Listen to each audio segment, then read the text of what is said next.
I am taking up today the order of maintenance under section 125 CRPC. There are 4 persons who are entitled to receive maintenance allowance under section 125. Number 1, wife, minor children, disabled children, notwithstanding whether they are minor or not, parents, mother and father. Condition ये है कि they should be unable to maintain themselves from their resources. From their resources, यदि वो enable हैं अपने आप को maintain करने के लिए, चाहे वो पेरेंट मदर हों, चाहे फादर हों, चाहे वाइफ हों, चाहे बच्चे हों, अगर अपने रिसोर्सेज से मेंटेन करने के साधन उनके पास हैं तो 125 उनको एनेबल नहीं करता मेंटेनेंस अमाउंट पाने का। इसमें एक बात हम साफ कर दें कि संभव है कि वाइफ जो है डाइवोर्स लेने के बाद किसी प्राइवेट स्कूल में पढ़ा रही हो और वहाँ उसे 5-6 हज़ार रुपये मिल रहे हों, तो उससे वो अपने को मेंटेन नहीं कर सकती। अपने पेरेंट्स के साथ रह रही हो तो किराया फ्री होगा, किचन कॉमन होगी, 5-6 हज़ार रुपये जेब खर्च उसको मिल जाता है, तो शी कैन पुल ऑन, उससे चल सकता है। लेकिन अगर किराए का कमरा लेकर अलग रहेगी, हाँ, क्योंकि वो डाइवोर्सी है, हस्बैंड ने उसको डाइवोर्स दे दिया है या उसने खुद डाइवोर्स ले लिया है हस्बैंड से फॉर एनी रीज़न, तो वो मेंटेनेंस पाने की हकदार तभी भी है। और उसमें 5,500-6,000 रुपये उसको प्राइवेट स्कूल में मिलते हैं नौकरी में, तो उससे उसका गुजारा नहीं होगा। और हस्बैंड अगर ज़्यादा कमाता है तो वो तब भी मेंटेनेंस अपने हस्बैंड से, जो एक्स हस्बैंड है उसका, उससे लेने के अधिकारिणी है वो। तो उसमें क्या होगा कि ये 5-6 हज़ार रुपये जो वो कमाती है, ये मेंटेनेंस अमाउंट जो कोर्ट अवॉर्ड करेगी उसमें कंसीडर कर लेगी। तो जैसे वैसे अगर वो 15,000 रुपये महीने मेंटेनेंस या 20,000 रुपये महीने मेंटेनेंस हस्बैंड से दिलाता कोर्ट, तो उसमें ये 5-6 हज़ार रुपये माइनस हो जाएंगे और फिर वो उतने 13-14 हज़ार रुपये दिला देगा, तो उसके वो 20,000 हो जाएंगे। तो उसे उसका गुजारा हो जाएगा, कमरा भी मिल जाएगा और खाना भी खा लेगी। लेकिन ये जो डिपेंड करेगा हस्बैंड की इनकम के ऊपर। अगर उसकी इनकम ज़्यादा है तो अमाउंट मेंटेनेंस का ज़्यादा हो जाएगा, अगर उसकी कम है तो अमाउंट भी कम हो जाएगा। लेकिन लायबिलिटी उसकी है। अगर उसने शादी की है तो चाहे उसके पास अर्निंग का सोर्स हो और चाहे ना हो, कोर्ट ये कहेगी कि आप मजदूरी करिए और मजदूरी करके जो पैसे मिलते हैं उसमें से इसको मेंटेनेंस दीजिए। हस्बैंड अपनी लायबिलिटी से नहीं बच सकता अगर वाइफ जो है वो अर्निंग मेंबर नहीं है तो। और अर्निंग मेंबर क्या, कैसा सफिशिएंटली अर्निंग होना चाहिए। मान लो 20-25 हज़ार उसे मिलते हैं कहीं नौकरी में, तो वो उसके मेंटेनेंस के लिए काफ़ी हैं, है ना। और अगर नहीं मिलते हैं, बिल्कुल नहीं मिलते हैं, तो हस्बैंड की जो इनकम है उसका 1/3 उसको मेंटेनेंस अवार्ड हो जाएगा अगर उसके पास कोई इनकम नहीं है, बशर्ते कि हस्बैंड की इनकम पर और कोई लायबिलिटी ना हो। अब जैसे अब वो 1 लाख रुपए हस्बैंड कमाता है, अब मदर ने भी मेंटेनेंस अलाउंस के लिए अप्लाई कर रखा है और फादर ने भी कर रखा है, दोनों ओल्ड पीपल हैं, उनके पास अपना कोई साधन नहीं है, तो उनकी लायबिलिटी भी अपने बेटे पर है उनके, तो वो दोनों जो है मेंटेनेंस अमाउंट प्राप्त करेंगे वहाँ उससे। तो वो जो हस्बैंड की, वो जो लड़के की इनकम है 1 लाख रुपए, उसी में से मेंटेनेंस कट के उन दोनों को जाएगा। तो टोटल अमाउंट जो हस्बैंड के पास बचेगा उसी में से वाइफ को दिया जाएगा, और उसी में से अगर उसके बच्चे हैं, माइनर बच्चे हैं, तो उनको भी जाएगा। अब जैसे किसी परिवार में 4 बच्चे हैं और तब डाइवोर्स हुआ है और चारों माइनर हैं, तो उन चारों को भी मेंटेनेंस देना पड़ेगा। वाइफ जो है उसको भी मेंटेनेंस देना पड़ेगा जो डाइवोर्सी है। अब पेरेंट्स हैं, उनको भी देना पड़ेगा। तो जो भी व्यक्ति अर्निंग करता है, उस अर्निंग पर पहला अधिकार उसी का है। ये कोई कोर्ट उससे नहीं कहेगी कि आप तो भूखों मरो और सारा मेंटेनेंस आप अमाउंट सब दूसरों को दे दो। ये पॉसिबल नहीं, नहीं तो कमाएगा कैसे। तो ज़्यादा से ज़्यादा 2/3 अमाउंट, मान लो 1 लाख रुपया वो कमाता है महीने का, तो मेंटेनेंस में ज़्यादा से ज़्यादा कुल मिला के इन दी होल 2/3 जा सकता है। और 1/3 35,000 रुपये, 40,000 रुपये उसके बाद रह जाएंगे और 60,000 रुपये मेंटेनेंस चला जाएगा। लेकिन अगर खाली वाइफ को ही मेंटेनेंस देना है तो वो मेंटेनेंस 1/3 जा सकता है। पर ये अब यहाँ 1/3 वाले में एक बात का ध्यान रखें कि वाइफ 2 प्रकार की होती हैं। एक वो जो हस्बैंड से डाइवोर्स नहीं लिए हुए हैं और मेंटेनेंस के पर्पज़ के लिए, और एक वो जो डाइवोर्सी हैं और शादी नहीं करी है अभी तक या हुई नहीं है। तो जो डाइवोर्सी है उसको जो मेंटेनेंस दिया जाता है, to check the destitute and vagrancy दिया जाता है। To check the destitute and vagrancy, इसका मतलब ये है कि कटोरा लेकर सड़क में चौराहे में बैठ के भीख न मांगे, और दूसरा ये कि अपना जीवन जीने के लिए वो कहीं रेड लाइट एरिया में न जाके बैठ जाए, हाँ, प्रोस्टिट्यूशन का धंधा न करने लगे। इन दोनों से रोकने के लिए ये जो लायबिलिटी है, सोशल लायबिलिटी, वो एक्स हस्बैंड पर डाली गई है कि उसको इतना अमाउंट दो ताकि वो डेस्टिट्यूट और वैकेंसी से बच सके और अपना जीवन इज्जत के साथ समाज में जी सके। लेकिन हस्बैंड के स्टेटस के साथ रहने का अमाउंट उसे नहीं मिलेगा। वो तब मिलेगा जब वो डाइवोर्सी नहीं होगी। मान लो एक हस्बैंड 5 लाख रुपए महीने कमाता है, तो वाइफ जो डाइवोर्सी है उसको कोई अदालत 1 लाख रुपए महीना अवार्ड नहीं करेगी। लेकिन अगर डाइवोर्सी नहीं है तो 1 लाख रुपए महीने अवार्ड हो जाएगा, क्योंकि तब वो वाइफ जो है उसकी वाइफ है, तो इसलिए उसको अपने हस्बैंड के स्टेटस से जीने का अधिकार है, उसी स्टेटस से। अगर वो हवाई जहाज़ से चलता है तो उस वाइफ को भी हवाई जहाज़ से चलने का हक है। अगर वो कार मेंटेन करता है तो वाइफ को भी कार मेंटेन करने का हक है। और उसका जो कार खरीदने के पैसे हैं और कार में जो पेट्रोल डलवाने की खर्चा है वो सब हस्बैंड को देना पड़ेगा, बशर्ते उसने डाइवोर्स न लिया हो या न दिया गया हो। डाइवोर्सी को केवल उतना अमाउंट मेंटेनेंस का कोर्ट अवार्ड करती हैं जितने से उनको डेस्टिट्यूट और वैकेंसी से रोका जा सके, बचाया जा सके। मतलब चौराहे में कटोरा लेकर भीख न मांगे और रेड लाइट एरिया में बैठ करके नारी समाज को कलंकित न करें, उससे दूर रहें।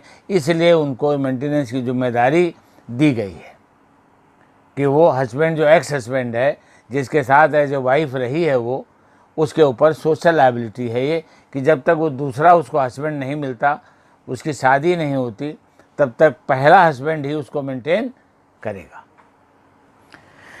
अब 125 में जो 4 लोग हैं ये इंटाइटल्ड हैं, मदर, फादर, वाइफ और चिल्ड्रन। चिल्ड्रन में अगर चिल्ड्रन माइनर हैं तो इंटाइटल हैं, लेकिन अगर वो हैंडीकैप हैं, मान लो बच्चे पागल हैं या अपाहिज हैं, तो वो 125 कब में मेजर होने के बाद भी मेंटेनेंस के लिए इंटाइटल्ड हैं। अब इसमें जब अमाउंट फिक्स किया जाता है तो हस्बैंड की जिसके खिलाफ मेंटेनेंस की क्लेम डाली गई है उसकी इनकम को ध्यान में रखा जाएगा, और जो क्लेम करने वाले हैं उनकी ज़रूरतों को ध्यान में रखकर दोनों में बैलेंस करके कोर्ट अवार्ड करती है। पहले ये अमाउंट था 500 रुपये इन दी होल, मतलब सैलरी भी 1000 रुपये बहुत रेयर होती थी किसी की, तो इन द होल 500 रुपये हो सकता था। इन द होल का मतलब पेरेंट्स, वाइफ, बच्चे सबका मिला करके जो मेंटेनेंस अमाउंट है वो 500 रुपये से ज़्यादा एक्सीड नहीं होता था पहले। लेकिन 1980 के बाद ये चेंज हुआ। पहले तो सुप्रीम कोर्ट का जजमेंट आया जस्टिस कृष्णा अय्यर का, उसमें उन्होंने कहा ये 500 रुपये इन जो इन द होल है ये सब के लिए नहीं है, ये एक जो अप्लीकेंट है उसका राइट ऑफ मेंटेनेंस जो है, जैसे मकान का किराया, दवाइयों का खर्चा, कन्वेंस का खर्चा, उसके खाने पीने का खर्चा, वो सब मिलाकर इन द होल 500 रुपये होता था। 80 से पहले तो सारा मिला करके 500 होता था। सब जितने क्लेमेंट हैं उनका टोटल मिला करके 500 से ऊपर नहीं हो सकता था, क्योंकि उस बेचारे की सैलरी ही 500-600-800 रुपये होती थी, तो वो 500 रुपये ज़्यादा से ज़्यादा हो सकता था। अब महंगाई का ज़माना आया तो गवर्नमेंट ने क्या किया कि इसको, उस शब्द को 500 रुपये वाले शब्द को हटा दिया, और अब जो है मजिस्ट्रेट के ऊपर छोड़ दिया कि वो हस्बैंड के इनकम को कंसीडर करें और जो क्लेमेंट है उसकी ज़रूरतों को कंसीडर करें, और दोनों में बैलेंस ध्यान में रख करके उसका मेंटेनेंस अवॉर्ड करें। अब इसमें जो बच्चे जब मेजर हो जाते हैं, लड़का और लड़की, तो 125 CRPC में चाहे लड़का हो चाहे लड़की हो, अगर वो मेजर हैं और हैंडीकैप नहीं हैं, मतलब पागल नहीं हैं, लूले लंगड़े नहीं हैं, अंधे नहीं हैं, और they are capable to earn themselves, है ना। तो और उम्र कैपेबल कैसे देखे जाएंगे कि उनकी उम्र 18 साल हो गई कि नहीं। अगर 18 साल के हो गए तो इंडियन मेजॉरिटी एक्ट के मुताबिक वो फिर मेंटेनेंस के लिए एंटाइटल नहीं रह जाएंगे। इंडियन मेजॉरिटी एक्ट, उसके तहत 18 साल से ऊपर वो मेंटेनेंस के लिए एंटाइटल नहीं रह जाएंगे, चाहे लड़का हो या लड़की। लड़की के केस में एक बात हम यही साफ कर दें कि अगर लड़की हिंदू है, अगर लड़की हिंदू है तो Hindu adoption and maintenance act, Hindu adoption and maintenance act में प्रोविज़न है कि वो लड़की जब तक उसकी शादी नहीं होती, चाहे उसकी उम्र 40 साल हो जाए, तो भी अपने पेरेंट्स से वो मेंटेनेंस मांग सकती है।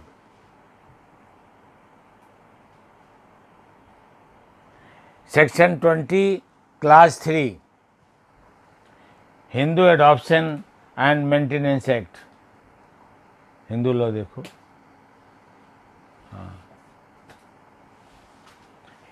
Hindu adoption and maintenance act, हाँ लिख लिया।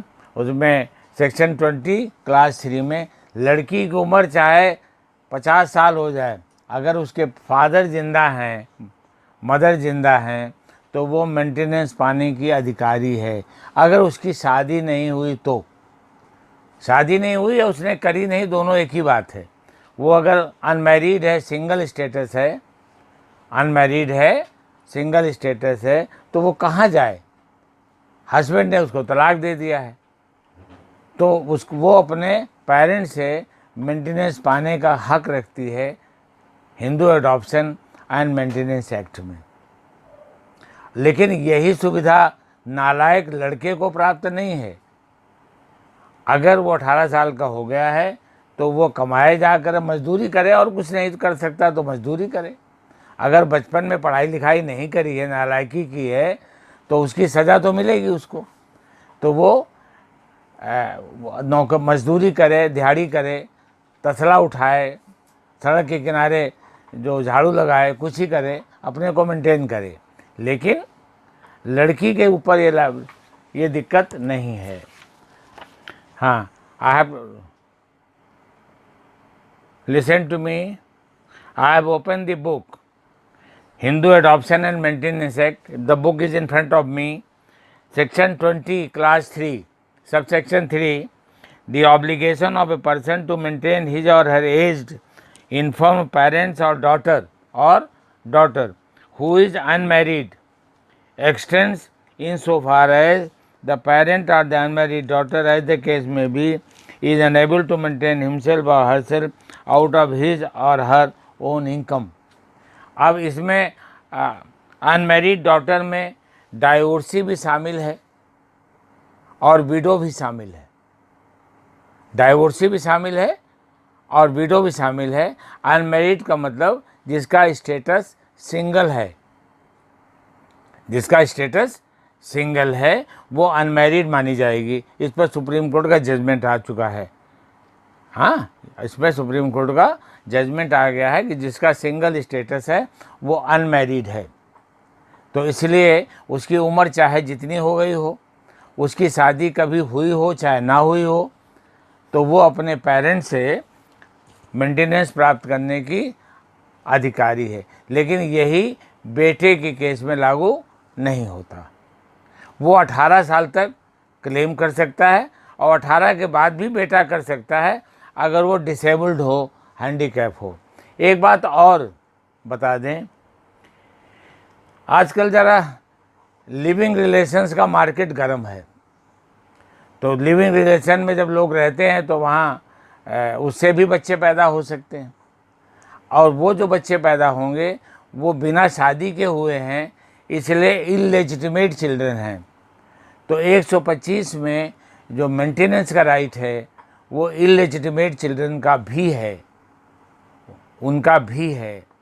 125 में चिल्ड्रन चाहे लेजिटिमेट हों और चाहे इलेजिटिमेट हों, चिल्ड्रन तो चिल्ड्रन है, क्योंकि बच्चों ने पेरेंट्स को चिट्ठी तो लिखी नहीं थी कि हमें पैदा करो। अब अगर आपने पैदा कर दिया है तो लायबिलिटी भी आप उठाएंगे।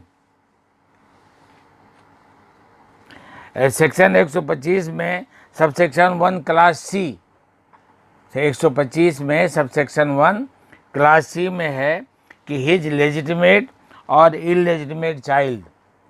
अब यहाँ पर the words and expressions used in CRPC but not defined and defined in Indian penal code shall have the meaning respectively assigned to them in that code। तो यहाँ पर जो हिज लिखा है, ही लिखा है, इसके माने ही और में सी भी शामिल है। बस खाली हर वाइफ नहीं पढ़ा जाएगा, वाइफ जो है हिज वाइफ ही पढ़ा जाएगा, हर वाइफ नहीं पढ़ा जाएगा।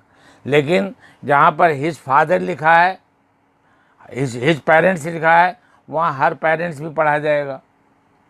तो जैसे आप लड़की को या लड़के को राइट ऑफ मेंटेनेंस है तो वो केवल फादर से नहीं है, दोनों से है। अगर माँ कमाती है और फादर नहीं कमाते हैं या नहीं हैं या वो कम कमाते हैं, तो ये जो बच्चे हैं वो मेंटेनेंस जो है अपनी माँ से भी ले सकते हैं और अपने पिता से भी ले सकते हैं, मदर से भी और फादर से भी। सिमिलरली जो पेरेंट्स का राइट है वो केवल बेटे से नहीं है, वो बेटी से भी है। फ़र्क ये है खाली कि वो बेटी कमाती हो तो उसकी लायबिलिटी है।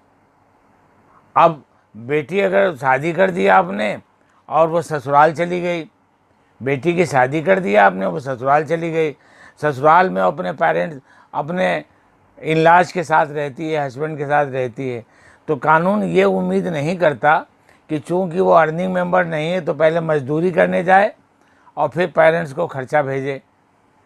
अगर वो अर्निंग मेंबर है डॉटर, तो उसकी इनकम के खिलाफ भी पेरेंट्स को अधिकार है कि वो अपना मेंटेनेंस अपनी बेटी से भी मांग सकते हैं, बशर्ते बेटी इंडिपेंडेंटली कमाती हो। हस्बैंड के कमाने से काम नहीं चलेगा, बेटी कमाती हो, बेटी के हस्बैंड से नहीं चलेगा। बेटी कमाती हो तो पेरेंट्स मांग सकते हैं। और जो बच्चे हैं, चिल्ड्रन, वो दोनों से मांग सकते हैं, चाहे मदर हो चाहे फादर हो, बशर्ते कि वो दोनों कमाते हों, दोनों कमाते हों। मेल मेंबर के साथ सुप्रीम कोर्ट का जजमेंट ज़रा टाइट है। उन्होंने कहा अगर मेल मेंबर है तो चाहे अगर वो कमाता नहीं है तो दिहाड़ी करे जाकर मजदूरी और कमा के लाए और अपने बच्चों को और अपनी वाइफ को पाले। लेकिन यही बात डॉटर पर लागू नहीं होती। डॉटर अगर घर में रह रही है, कमाई नहीं कर रही है, तो उसको सुप्रीम कोर्ट ये नहीं कहता कि वो मजदूरी करने जाए। हाँ, तो वो लड़की के प्रति थोड़ा लिबरल है, क्योंकि कॉन्स्टिट्यूशन में आपने पढ़ा होगा 15(3), any special provision for women and children shall not be treated to be discrimination. ये लड़का और लड़की के बीच में भेदभाव होते हुए भी भेदभाव नहीं माना जाएगा। भेदभाव होते हुए भी भेदभाव, हमारा सोशल स्ट्रक्चर ऐसा है कि जिसमें हम ये उम्मीद लड़कियों से नहीं करते हैं। अब ये ध्यान रहे मेंटेनेंस के मामले में, बच्चे चाहे लायक हों चाहे नालायक हों, पेरेंट्स लायक हों चाहे नालायक हों, उनका राइट ऑफ मेंटेनेंस उनके बिहेवियर से गवर्न नहीं होता, उनके बिहेवियर से गवर्न नहीं होता। लेकिन वाइफ का जो मेंटेनेंस है वो उसके बिहेवियर से गवर्न होता है। सेक्शन 125 का सबसेक्शन 4 देखें आप, सीआरपीसी अगर आपके पास हो तो सेक्शन 125 का सबसेक्शन 4 पढ़ें आप। सबसेक्शन 4 में ये है कि अगर वाइफ लिविंग इन एडल्ट्री है, वाइफ लिविंग इन एडल्ट्री है तो वो डिसएंटाइटल हो जाती है।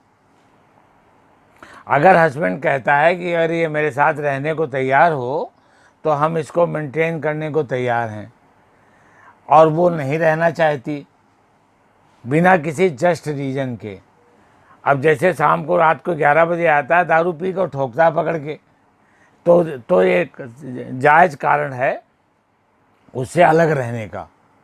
लेकिन अगर वो सभ्य है, तमीज़ से रहता है तो, और तुमसे कहता है कि तुमने हमसे शादी की है तो आप हमारे साथ रहो तो हम मेंटेन करेंगे आपको, और वो कहती है नहीं मैं मेंटेनेंस तो लूँगी पर तुम्हारे साथ नहीं रहूँगी, तो उसकी कोई लायबिलिटी नहीं है।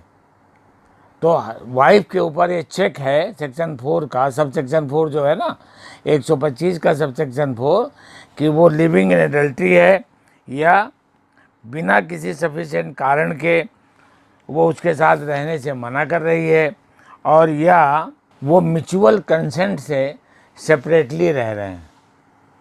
जैसे वाइफ कहती है हस्बैंड से क्या कि ना तुम चालो मेरी ना मैं चालूँ तेरी, तुम अपना कमाओ, अपने आप खुश रहो, और मैं अपना कमाती हूँ, अलग रहूँगी, और मैं म्यूचुअल कंसेंट से दोनों अलग अलग रह रहे हैं, म्यूचुअल कंसेंट से, तो भी वो एंटाइटल नहीं है, क्योंकि मैरिज का मतलब होता है टू लिव टुगेदर।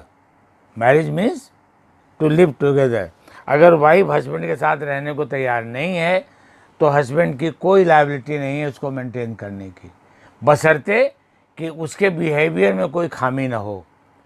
अब जैसे वो मारता पीटता है, क्रूअल्टी करता है वाइफ के साथ, है ना, या अपनी गर्लफ्रेंड को लेकर शाम को घर आ जाता है और उससे कहता है तू बगल वाले कमरे में सो, मैं इसमें सोऊंगा इसके साथ, तो वहाँ पर वो वाइफ कह सकती है कि मैं तो ऐसे दुष्चरित्र आदमी के साथ मैं रहने को तैयार नहीं हूँ।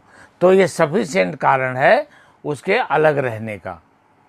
तो अगर अलग रहने का सफिशिएंट कारण है, जैसे दारू पी के आता है, बवाल मचाता है, तो भी सफिशिएंट कारण है, या अपराधी प्रवृत्ति का है तो भी सफिशिएंट कारण है। रोज़ पुलिस आती है, वहाँ दरवाज़ा खटखटाती है, उससे पूछती है तेरा मर्द कहाँ गया है, आदमी कहाँ गया तेरा हस्बैंड बता, तो वो सब झेलना पड़ता है क्योंकि वो उसकी पत्नी है। तो कहता है मैं ऐसे वातावरण में नहीं रह सकती, तो उसको सेपरेट रहने का अधिकार है, क्योंकि ये सफिशिएंट रीजंस हैं। और अगर म्यूचुअल कंसेंट से है या एडल्ट्री में रह रही है। अब यहाँ लिविंग इन एडल्ट्री है। अगर एक बार पत्नी से इमोशंस में गलती से कोई एडल्ट्रस एक्ट हो जाता है अपने उसके बॉयफ्रेंड के साथ, किसी के साथ एक बार, तो वो लिविंग इन एडल्ट्री नहीं माना जाएगा। लिविंग इन एडल्ट्री तब माना जाएगा जब रेगुलरली, इसके लिए बढ़िया शब्द है रखैल। रखैल यू नो, एक होता है वाइफ और एक होती है कीप। तो अगर वो कीप की तरह किसी के यहाँ रह रही है तब वो लिविंग इन एडल्ट्री मानी जाएगी। एक सिंगल आइसोलेटेड इवेंट एडल्ट्री की इसमें कवर नहीं होती। वो ऑफेंस तो है एडल्ट्री का 497 में ऑफेंस है, वो सिंगल एक्ट भी पनिशेबल है। लेकिन मेंटेनेंस के लिए, क्योंकि ये सोशल लेजिस्लेशन है, कानून का मकसद है कि लड़कियां जो है डेस्टिट्यूट और वैगरेंसी के लिए विवश न की जाएं, इसलिए इसमें मेंटेनेंस तो मिलेगा, लेकिन 497 आईपीसी में उसको एडल्ट्री की सज़ा मिलेगी। हाँ, adultery by the wife, adultery by the wife is objectionable it may not be punishable, it may not be punishable, but it deprives her from the maintenance. It deprives her from maintenance. Anyone can have extramarital relations if he or she pleases, but subject to consequences. One cannot enjoy hot and cold at the same time. Hot and cold at the same time, you cannot be allowed to. On the one hand, you are claiming maintenance, and on the other, you are living in adultery for your enjoyment. तो go and enjoy with anyone whom you like, लेकिन उससे फिर maintenance का right आपका समाप्त हो जाएगा। अब इसमें एक चीज़ और, हस्बैंड ने मारपीट करके वाइफ को घर से निकाल दिया। कुदरत ने ही by its own reason, for its own reason, women को फिजिकली वीक बनाया है। फिजिकली वो मेल से फिजिकली कमज़ोर है। और ये केस केवल वुमेन के साथ नहीं है, ऑल फीमेल एनिमल्स जो हैं, ऑल जितने फेमिनिन एनिमल्स हैं आपके, चाहे गाय हो, चाहे भैंस हो, चाहे और दूसरे घोड़ा और घोड़ी हो जैसे होते हैं, तो कोई भी एनिमल हो, यही बात इसमें लगती है कि मारपीट करके अगर हस्बैंड ने वाइफ को निकाल दिया है तो अब वो खाना क्या खाएगी, रहेगी कहाँ? घर से निकाल दिया। मान लो ये भी संभव है कि पेरेंट्स की डेथ हो गई हो और हस्बैंड ने मार के निकाल दिया, तो जाए कहाँ बेचारी?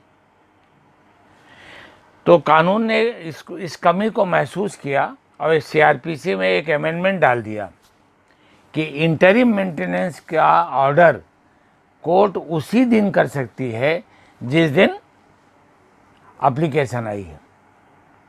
और जिस दिन एप्लीकेशन मूव कर दी है इंटरिम मेंटेनेंस की, अब मान लो उसकी कोई न कोई समाज में सहेलियां वगैरह होंगी, तो 1500 रुपये उससे उधार लेकर फिलहाल खा पी लेगी और तब तक मेंटेनेंस उसे मिलने लगेगा। तो मेंटेनेंस एप्लीकेशन इंटरिम मेंटेनेंस की भी डाली जा सकती है, इंटरिम मेंटेनेंस की। और इसी दुष्टता को रोकने के लिए डोमेस्टिक वायलेंस एक्ट 2005 जो है वो पास किया है पार्लियामेंट ने। उसमें क्या है कि जैसे हस्बैंड ने घर से मार के निकाल दिया वाइफ को, तो सवेरे 10 बजे कचहरी आ जाए वाइफ, और वहाँ उस थाने का जहाँ वो रहती है उसका मजिस्ट्रेट होता है, मजिस्ट्रेट के यहाँ डीवी एक्ट में एप्लीकेशन दे, मजिस्ट्रेट तुरंत स्टे ऑर्डर दे देगा और पुलिस भेज करके वाइफ को मकान के एक पोर्शन में रख देगा, 1 कमरा 2 कमरा जो भी मकान की साइज़ के हिसाब से वो दे देगा कि तुम इसमें रहो। और हस्बैंड को डायरेक्शन हो जाएगी कि आप उसके पोजीशन में नहीं जाओगे, उसका रहना डिस्टर्ब नहीं करोगे। तो डोमेस्टिक वायलेंस एक्ट जो है महिलाओं के प्रोटेक्शन के लिए ही बनाया गया है। और ये प्रोटेक्शन केवल वाइफ को नहीं है, ये आपको भी है अपने पेरेंट्स के खिलाफ। हर महिला को, जैसे डॉटर है तो अपने पेरेंट्स के खिलाफ प्रोटेक्शन है, भाई के खिलाफ प्रोटेक्शन है, मदर है तो अपने हस्बैंड के खिलाफ प्रोटेक्शन है, अपने बेटों के खिलाफ प्रोटेक्शन है। और उनको और ये भी कोर्ट ऑर्डर कर सकती है कि you leave the house, leave elsewhere, इसको वो यहीं रहेगी। अगर कमरा 1 ही 2 है हस्बैंड के पास तो कोर्ट ये कह सकती है कि तुम अपना अलग रहो जा करके, ये यहीं रहेगी। तो डीबी एक्ट में ये प्रोविज़न है।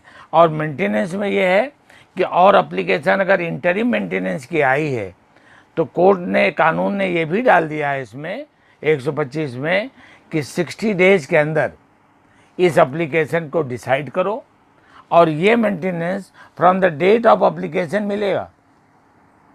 ये जो इंटरिम मेंटेनेंस का अमाउंट है वो from the date of application. और वो जो मेन अमाउंट है इन मेंटेनेंस का वो भी डेट ऑफ एप्लीकेशन से हो सकता है, लेकिन अगर बीच में कुछ खर्चा पानी देता रहा है वाइफ को तो from the date of order भी हो सकता है। पर इंटरिम मेंटेनेंस का जो ऑर्डर है वो from the date of application होगा। अब आ जाइए 126 में। 125 में इतना ही है, ज़्यादा कुछ उसमें है नहीं। और 126 में ये है कि अगर हस्बैंड की या वाइफ की परिस्थितियां बदल जाती हैं, मान लो हस्बैंड का प्रमोशन हो गया, उसकी सैलरी बढ़ गई, वाइफ थोड़ा बीमार रहने लगी, उसके मेडिकल खर्चे बढ़ गए, तो वो 126 में ऑर्डर को मॉडिफाई करने की एप्लीकेशन दे सकती है कि जैसे पहले मान लो 15,000 रुपये मेंटेनेंस बंधा था और हस्बैंड की तरक्की हो गई या उसके पिताजी की डेथ हो गई तो उनसे बहुत सारी प्रॉपर्टी उनको मिल गई, तो उनकी इनकम बढ़ गई, तो वाइफ जो है अगर वो डाइवोर्सी नहीं है तो वो मेंटेनेंस बढ़ाने के लिए अप्लाई कर सकती है। 126 डाइवोर्सी पर भी लागू होता है, हाँ, क्योंकि अगर हस्बैंड की इनकम बढ़ गई है एक्स हस्बैंड की, तो वो कोर्ट से रिक्वेस्ट कर सकती है कि थोड़ा हमारा महंगाई बढ़ गई है, अब बाज़ार में वो चीज़ें उतनी सस्ती नहीं हैं, तो जितना पैसा कोर्ट देती है उससे हमारा पूरा नहीं पड़ता, तो कोर्ट से रिक्वेस्ट कर सकती है कि आप इसको मॉडिफाई कर दें ऑर्डर को। पहले मान लो 5,000 देते थे तो 7 कर दो, हाँ 10 देते थे तो 12-13 कर दो, ताकि वो महंगाई का जो खर्चा है वो उसमें कवर हो जाए। इसमें 128 का प्रोविज़न है मेंटेनेंस का। उसमें एक ख़ास बात है बेटा कि ये संभव है कि हस्बैंड जो है वो दिल्ली में रहता हो और वाइफ चेन्नई में रहती हो। हस्बैंड दिल्ली में रहता हो और वाइफ चेन्नई में रहती हो, तो वाइफ जहाँ भी रहती है वहीं की कोर्ट में मेंटेनेंस एप्लीकेशन दे सकती है। उसको दिल्ली में आकर के मेंटेनेंस की एप्लीकेशन डालने की ज़रूरत नहीं है। वो बॉम्बे में रहती है तो बॉम्बे की कोर्ट में डाल सकती है, चाहे हस्बैंड के साथ वहाँ रही हो और चाहे न रही हो।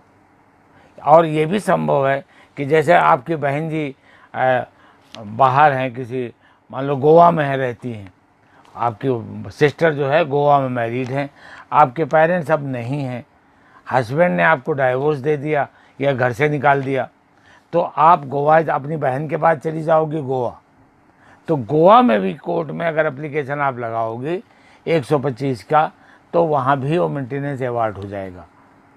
और ये ऑर्डर जब जिस कोर्ट, जैसे मान लो गोवा की कोर्ट से 125 का ऑर्डर हुआ, अब तुम्हारे जीजा जी का ट्रांसफ़र हो गया बेंगलोर, तो दीदी तुम्हारी बेंगलोर आ जाएंगी, तो बेंगलोर की कोर्ट में भी एग्जीक्यूशन के लिए आप डाल सकते हो।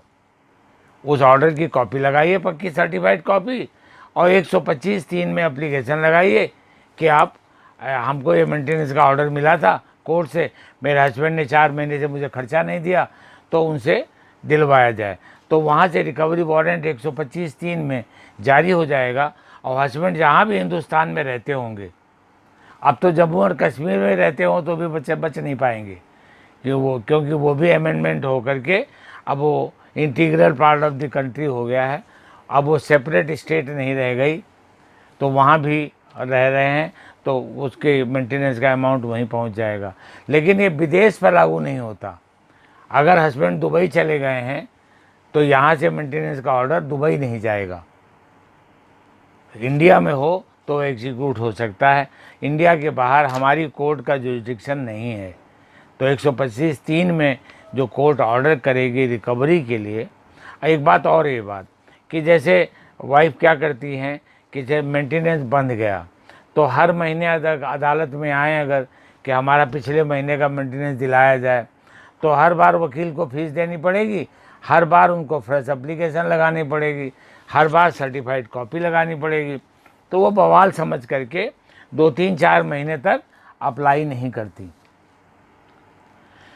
और फिर 4 महीने तक जब हस्बैंड ने बदमाशी की और नहीं दिया तो फिर इकट्ठे अप्लाई कर देती हैं वो। तो 125(3) में ये प्रोविज़न है कि आप 1 साल तक का एरियर मांग सकते हो। जैसे मान लो कि 11 महीने हो गए आपको, आपने अप्लाई नहीं किया, ठीक, तो आप 12वें महीने में जब अप्लाई करो तो पूरे 1 साल का मांग सकते हो। लेकिन 1 साल से बियॉन्ड अगर हो गया है तो आप रिकवर नहीं कर सकते उसको।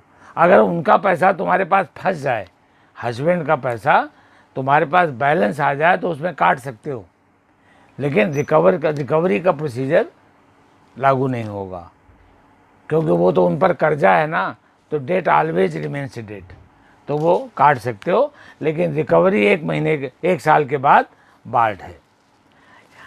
आप चाहो तो हर महीने अप्लाई करो, और चाहे तो 1 साल में 1 बार या 2 बार अप्लाई करो, क्योंकि तमाम झंझट होता है अप्लाई करने में, तो लोग हर महीने अप्लाई नहीं करते। और ये इतना बढ़िया प्रोविज़न है कि या तो मेंटेनेंस दें और या जेल जाएं। हर डिफ़ॉल्ट में कोर्ट उनको 1 महीने के लिए जेल भेज सकती है, और जब कोर्ट उनको जेल भेज देती है तो दूसरे दिन घर वाले पैसे जमा कर देते हैं। 125 में जो हमने मेंटेनेंस के विषय में बताया कि हर महीने आप एंटाइटल्ड हैं, हर महीने चाहें तो 125(3) में आप कोर्ट में अप्लाई कर सकते हैं, लेकिन इसमें काफ़ी खर्चा आता है। मैंने आपको मेंटेनेंस में जो बताया है उसमें एक बात ध्यान रहे कि 126 CRPC में, 126 CRPC में प्रोसीजर लेट डाउन है कि कहाँ कहाँ आप ये मेंटेनेंस एप्लीकेशन लगा सकते हो। जो मेंटेनेंस एप्लीकेशन है, मेंटेनेंस क्लेम करने के लिए, ऑर्डर को एग्जीक्यूट करने के लिए नहीं, मेंटेनेंस क्लेम करने के लिए कहाँ कहाँ लगा सकते हो, तो 3 जगह है। एक तो कि जहाँ पर जिससे आप मेंटेनेंस क्लेम कर रहे हो, हस्बैंड हो या फादर हो या मदर हो या चिल्ड्रन हो, है ना कि बच्चे जो हैं वो अपने मदर और फादर दोनों से मेंटेनेंस ले सकते हैं, वाइफ अपने हस्बैंड से मेंटेनेंस ले सकती है, और जो पेरेंट्स हैं वो अपने अर्निंग चिल्ड्रन से मेंटेनेंस प्राप्त कर सकते हैं।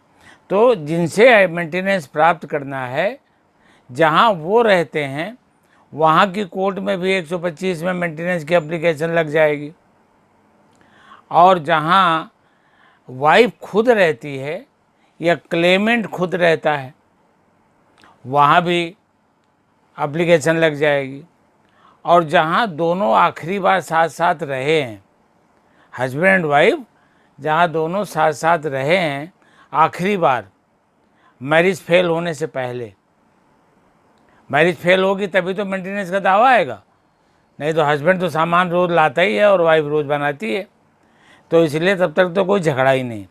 जब दोनों अलग अलग रहने लगते हैं तभी झगड़ा उठता है, तो लास्ट जहाँ दोनों आखिरी बार रहे हों वहाँ भी लग सकता है, जहाँ वाइफ रहती है। अब जैसे रहने वाले आप दिल्ली के हो, फर्ज करो आपकी बहन गोवा में रहती है, पेरेंट्स आपके यहाँ है नहीं, तो आपको कोई फैमिली मेम्बर चाहिए ना साथ रहने के लिए, तो आप अपनी बहन के पास गोवा चली गई, तो गोवा में भी अप्लाई कर सकती हो आप। हिंदुस्तान के किसी शहर में जहाँ पेमेंट देने वाला रहता हो वहाँ अप्लाई हो सकती है, जहाँ क्लेमेंट रहता हो वहाँ अप्लाई हो सकती है।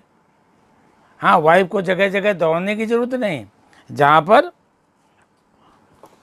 वाइफ रहती है वहाँ भी वो मेंटेनेंस के लिए अप्लाई कर सकता है, और जहाँ वाइफ के लिए है, जहाँ वाइफ रहती हो, और जहाँ जिससे आप क्लेम कर रहे हो जहाँ वो रहता है वहाँ भी अप्लाई कर सकते हो, और जहाँ दोनों हस्बैंड वाइफ साथ साथ रहे वहाँ भी आप पिटीशन 125 का फाइल कर सकते हो। ऑर्डर होने के बाद जब मेंटेनेंस का ऑर्डर होगा तो आप जब मेंटेनेंस के लिए एप्लीकेशन लगाओगे तो साथ में उसी दिन इंटरिम मेंटेनेंस की एप्लीकेशन भी लगा दो, और वो इंटरिम मेंटेनेंस की एप्लीकेशन को कोर्ट के लिए लिमिटेशन है कि 60 डेज में उसे डिसाइड कर देना चाहिए। अर्लियर भी कर सकती है वो, लेकिन 60 दिन में ये रीजनेबल लिमिटेशन है कि आप उसको डिसाइड कर दो, ताकि वाइफ को या क्लेमेंट को बिना पैसों के लिए परेशान ना होना पड़े। और जब सुनवाई होगी तो अगर हस्बैंड तारीख में सम्मन नहीं ले रहा, आ नहीं रहा, और आप इस बात को साबित कर सकते हो कि हमने कई बार सम्मन भेजे हैं, कोर्ट से प्रोसेस भेजा है, और वो जानबूझ के 200 रुपये दे देता है पोस्टमैन को और लौटा देता है, तो ऐसा अगर आप साबित कर सकते हो, क्योंकि जनरल क्लाजेज एक्ट में 27 में सेक्शन 27 जनरल क्लाजेज एक्ट में लिखा हुआ है कि अगर करेक्ट एड्रेस में आपने कोई डाक भेजी है, नोटिस की रजिस्ट्री से भेजी है, करेक्ट एड्रेस भेजा है, तो चाहे वो ले चाहे न ले, ये माना जाएगा कि ये डिलीवर हो गया है, उसको डिलीवर हो गया। 27 जनरल क्लाजेज एक्ट में ये प्रोविज़न है और वो 125 पर भी लागू होता है। नहीं तो बदमाशी करते ना लोग, बाग लौटा देते हैं। तो अगर आप विलफुल एवॉइडेंस ऑफ सर्विस या नेग्लिजेंस कोर्ट में आने में कर रहा है, वो टालने के लिए कि जितने ही दिन कोर्ट हम नहीं जाएंगे उतने ही दिन सुनवाई नहीं होगी, और ऑर्डर अगर डेट ऑफ ऑर्डर से होगा तो उतने दिन का मेंटेनेंस हमारा बच जाएगा, तो ये बदमाशी करते हैं वो। तो कोर्ट को ये पावर है 126 में कि एक्स पार्टी ऑर्डर भी वो कर सकती है मेंटेनेंस का, और एक्स पार्टी ऑर्डर जब एग्जीक्यूशन में जाएगा 125(3) में, तो भागे भागे चले आएंगे कि साहब हमको सुना नहीं गया, एक्स पार्टी ऑर्डर हो गया। तो बोले कोई बात नहीं, इतने दिन का जो मेंटेनेंस है वो आप जमा कर दो और हम आपको सुन लेते हैं। तो आपको जो कहना है WS फाइल करो, अपने जिरह करना चाहो गवाहों से तो वो भी करो, हम दोबारा एक्स पार्टी ऑर्डर सेटिसाइड कर देते हैं और नंबर पर आपका सुन लेते हैं, लेकिन आपको इतने दिन का मेंटेनेंस इसे देना पड़ेगा, क्योंकि वो कहाँ जाएगी, उसे भी तो खाना पीना चाहिए ना, पैसे चाहिए। तो वो दोबारा आपकी ग्रीवांस है कि आपको सुना नहीं गया, आपको सर्विस नहीं हुई है और एक्स पार्टी ऑर्डर हुआ, तो हम आपको सुन लेते हैं, एक्स पार्टी ऑर्डर हम रद्द कर देते हैं, और जो कहो, जो कुछ कहना है उसको सुनने के बाद फिर कोर्ट ऑर्डर कर सकती है, कोर्ट ऑर्डर को रद्द भी कर सकती है। जैसे टेक फॉर एग्जांपल कि क्लेमेंट ने तो ये कहा कि मेरी उसके साथ शादी हुई थी और वो मेरा हस्बैंड है। अब हस्बैंड ये कह रहा है कि हम ऑलरेडी मैरिड हैं, हमारी वाइफ घर में रहती है, हमने इनसे कभी शादी नहीं करी, हमारी इनसे दोस्ती ज़रूर थी, घूमना फिरना था, ये हमारे मोटरसाइकिल और स्कूटर में बैठ के घूमती थी, लेकिन हमने इनसे कभी शादी नहीं की है, और ये खामखा अपने को पत्नी के रूप में एसल्ट कर रही हैं।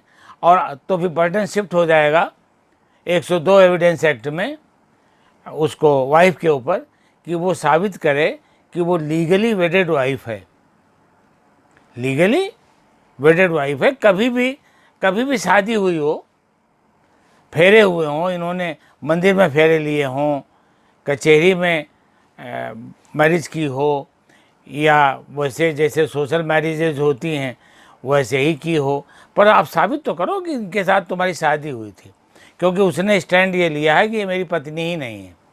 अब पत्नी नहीं है तो नेचुरली उनको मेंटेनेंस का राइट नहीं है। अब स्कूटर में या मोटरसाइकिल से में घूमने से कोई पत्नी थोड़ी हो जाती, वो तो दोस्त भी घूमते हैं। अब लड़की हैं आप तो क्या हुआ, आप गर्लफ्रेंड हैं उसकी, अब वो घुमाता रहा आपको, घुमाता इधर उधर, लेकिन शादी अगर उसने नहीं की है तो आप मेंटेनेंस के लिए एंटाइटल नहीं हैं। अगर आप लंबे समय से उसके साथ लिविंग रिलेशंस में एज ए पत्नी रह रही हो और तुम्हारा ये डिनाइल नहीं है क्या कि हमारी शादी नहीं हुई, हम ऐसे ही रह रहे थे, जैसे बम्बई वाला है ना मामला, चक्रवर्ती वाला, तो ऐसा ही केस हो, उन्होंने भी कहा कि हम सिंगल हैं, उन्होंने भी शादी असर्ट नहीं की है, साथ रहने के बाद भी अगर वो कहती हैं कि मेरी शादी नहीं हुई है तो नहीं हुई है, लेकिन लंबे समय के बाद अगर वो कहती है हमारी शादी हुई थी, तो कोर्ट प्रिज्यूम करती है कि तुम्हारी शादी हुई थी और तुम रह रहे हो। फिर बर्डन हस्बैंड के ऊपर आ जाता है कि वो साबित करे कि शादी नहीं हुई और तुम्हारे साथ किस परिस्थिति में ये रहती रही हैं। अब मेंटेनेंस ये जो प्रोविज़न है ये सेकुलर प्रोविज़न है, ये हिंदू और मुसलमान दोनों पर लागू होता है इक्वली। अगर दोनों शादीशुदा हैं, चाहे मुस्लिम वाइफ हो और चाहे हिंदू वाइफ हो, चाहे क्रिश्चियन वाइफ हो, अगर उनकी शादी हो रखी है और वो डाइवोर्स नहीं हुआ है तो वो मेंटेनेंस 125 में ले सकती हैं। अब शाहबानों का जजमेंट आया Shah Bano versus union of India 1985 में, तो उस शाहबानो के जजमेंट में सुप्रीम कोर्ट ने होल्ड किया कि जो मुस्लिम डाइवोर्सी है वो भी वाइफ है इसके तहत, और वो भी मेंटेनेंस क्लेम हो सकती है। तो हमारे जो मुस्लिम समाज के मुल्ला मौलवी हैं, धर्म के ठेकेदार, हाँ, उनका मुस्लिम लॉ बोर्ड वगैरह उन्होंने खूब विरोध किया 85 में। तो राजीव गांधी उनके दबाव में आ गए और उन्होंने 1986 में एक लॉ पास किया जिसका नाम है मुस्लिम women protection of rights and divorce act. इसमें ये प्रोटेक्शन शब्द है, इस शब्द के अलावा इसमें कोई प्रोटेक्शन नहीं है। मुस्लिम women protection of rights and divorce act में ये शब्द जो प्रोटेक्शन है, इसके अलावा पूरे एक्ट में कोई प्रोटेक्शन नहीं है। प्रोटेक्शन किसको है? हस्बैंड को। जो एक्स हस्बैंड है, जिसने तलाक दे दिया है, सारा प्रोटेक्शन उसको है कि उसको न देना पड़े। तो ये मामला पहुंचा सुप्रीम कोर्ट में 2001 में, Daniel Latifi versus union of India के नाम से। तो उसमें इस एक्ट की जो Muslim women protection of rights and divorce act 1986 है, इसकी कॉन्स्टिट्यूशनल वैलिडिटी को चैलेंज किया गया। 5 जजेज की बेंच बैठी। 146(3) में, आर्टिकल 146 में 146(3) में इसका प्रोविज़न है कि आप कॉन्स्टिट्यूशन बेंच बिठाएंगे अगर कॉन्स्टिट्यूशन की वैलिडिटी जांच करनी है। तो उसमें 5 जजेज की बेंच बैठी और उन्होंने इस एक्ट को तो कॉन्स्टिट्यूशनली वैलिड घोषित किया और साथ में ये कर दिया कि ये जो 90 डेज का दिया हुआ है ना इद्दत पीरियड, इसी इद्दत पीरियड में इनके यहाँ डाइवोर्स के बाद मुस्लिम समाज में वाइफ को 90 डेज का इद्दत पीरियड ऑब्जर्व करना पड़ता है। इसका उद्देश्य ये है कि ये डिटरमिन करने के लिए कि अपने डाइवोर्स देने वाले पति से वो कहीं प्रेग्नेंट तो नहीं है, क्योंकि उसके बाद वो निकाह कर लेगी तो ये कन्फ्यूजन पैदा हो जाएगा कि ये बच्चा पहले वाले पति का है कि बाद वाले का। तो इसलिए इनके यहाँ व्यवस्था की हुई है कि 90 डेज आप इद्दत में रहेंगे और उसी इद्दत पीरियड में हस्बैंड को लमसम अमाउंट अरेंज करके वाइफ को देना पड़ेगा, ताकि उस अमाउंट से वो तब तक अपना मेंटेनेंस कर सके जब तक वो दोबारा शादी नहीं करती। अब शादी करे दोबारा या न करे, या उसकी मर्जी, वो आपसे जीवन भर मेंटेनेंस लेगी।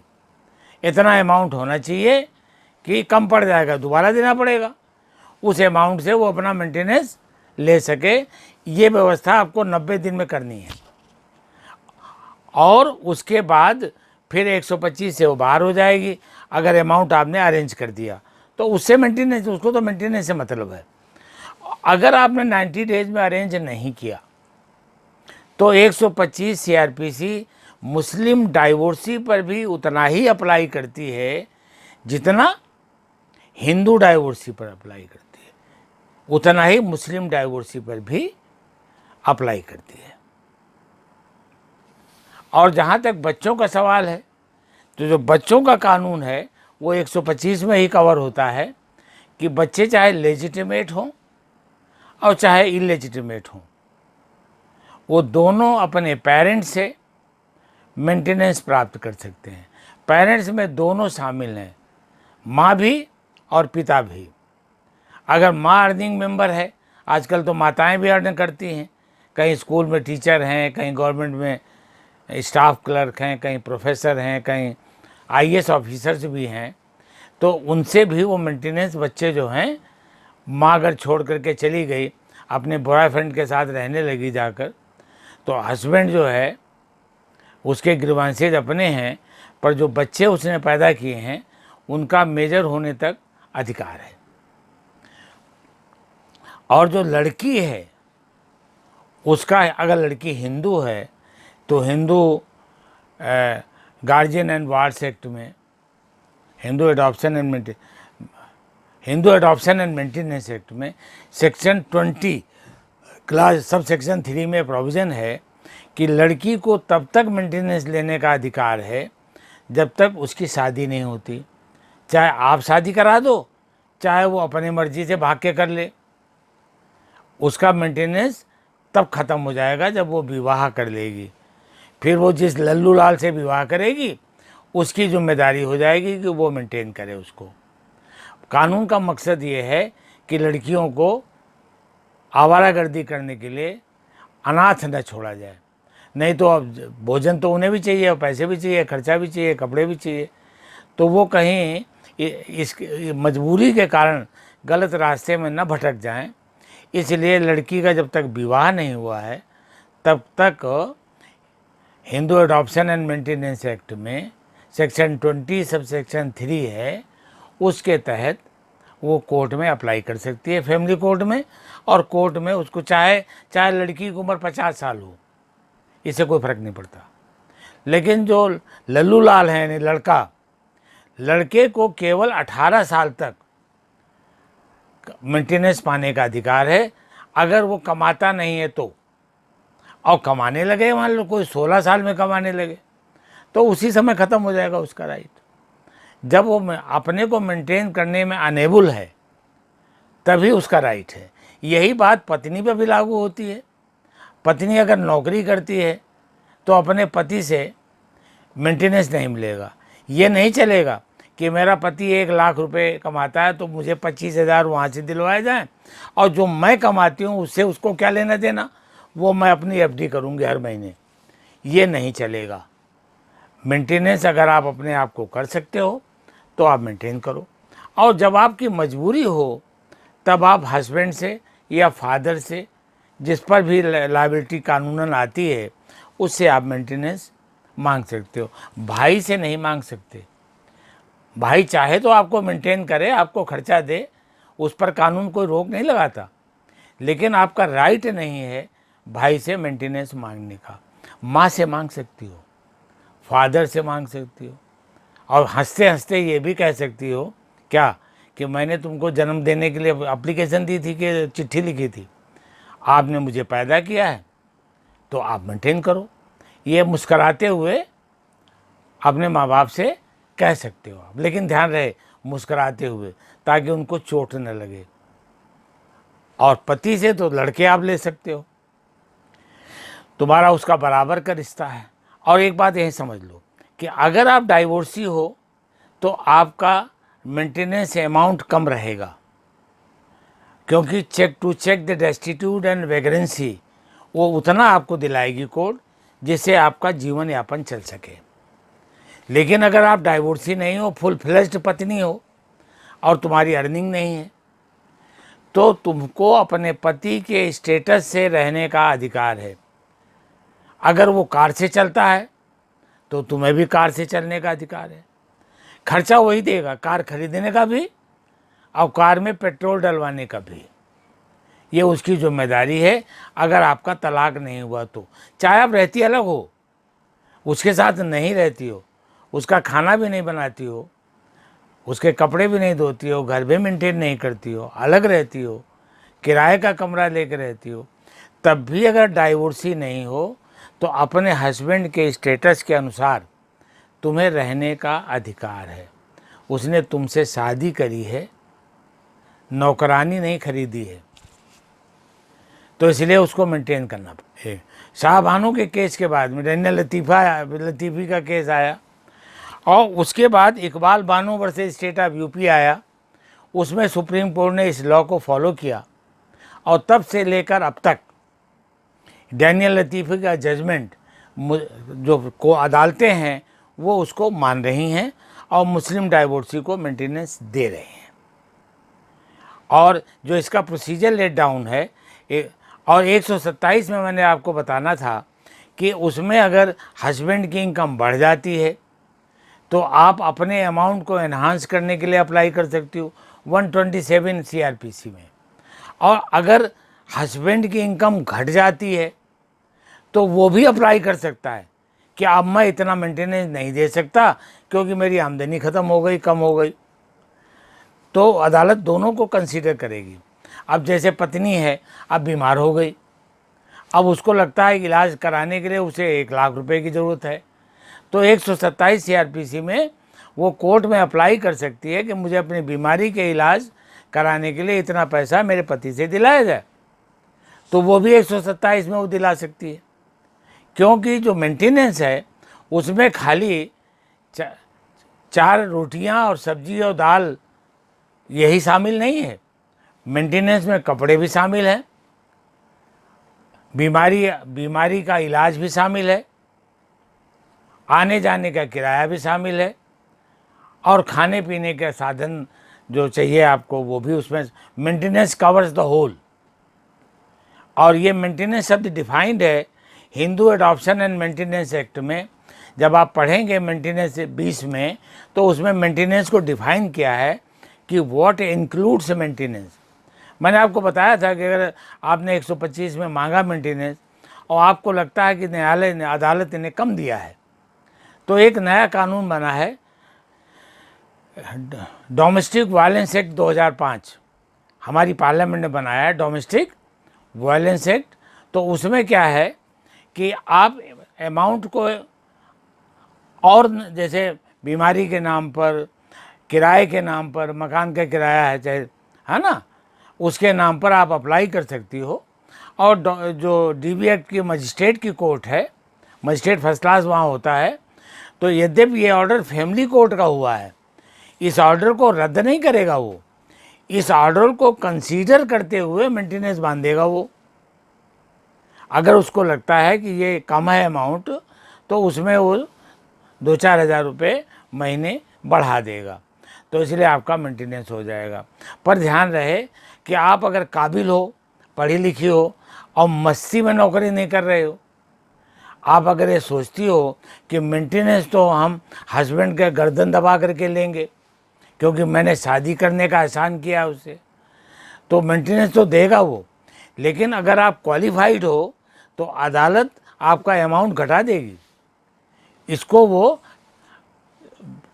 नेग्लिजेंस मानते हैं, कंट्रीब्यूटरी नेग्लिजेंस, कि आप कमाने लायक तो हो और जानबूझ के नहीं कर रही हो, हस्बैंड को तंग करने के लिए कि मैं तुम्हें गले में चढ़ करके तुम्हारे से मेंटेनेंस लेंगे और अलग रहेंगे और हम मेंटेनेंस भी लेंगे और कमाएंगे भी नहीं, मस्ती मारेंगे, पंखा लगा करके सोएंगे आराम से, नॉवेल पढ़ेंगे। लेकिन कोर्ट आपका ये जो व्यवहार है, इससे आपका मेंटेनेंस घटा देगा, बंद नहीं करेगा, घटा देगा। तो आप कमाने लायक हो तो कमाओ, ज़्यादा कमाओ, पर जब ज़्यादा कमाने लगोगे तो तुम्हें जो मेंटेनेंस है वो इस हिसाब से मिलेगा कि तुम्हारा जो कमाई है वो कितनी कम पड़ती है मेंटेनेंस के लिए।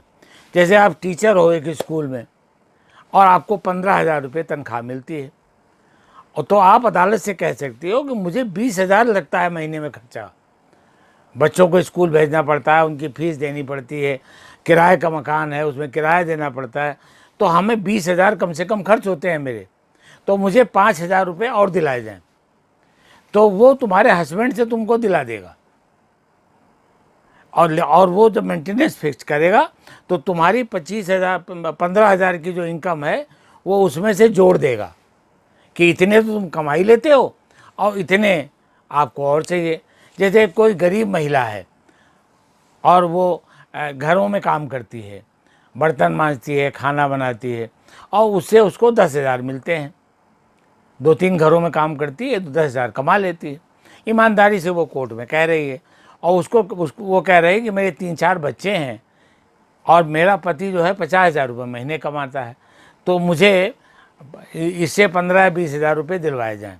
तो 20,000 चाहे न दिलवाए, पर 15,000 रुपये वो दिलवा देगा, क्योंकि बच्चे भी हैं और तुम्हारी जो कमाई है वो तुम्हारी कम है और निश्चित भी नहीं है। तो इस तरह से गवर्नमेंट और कानून जो है आपको बैलेंस करता है।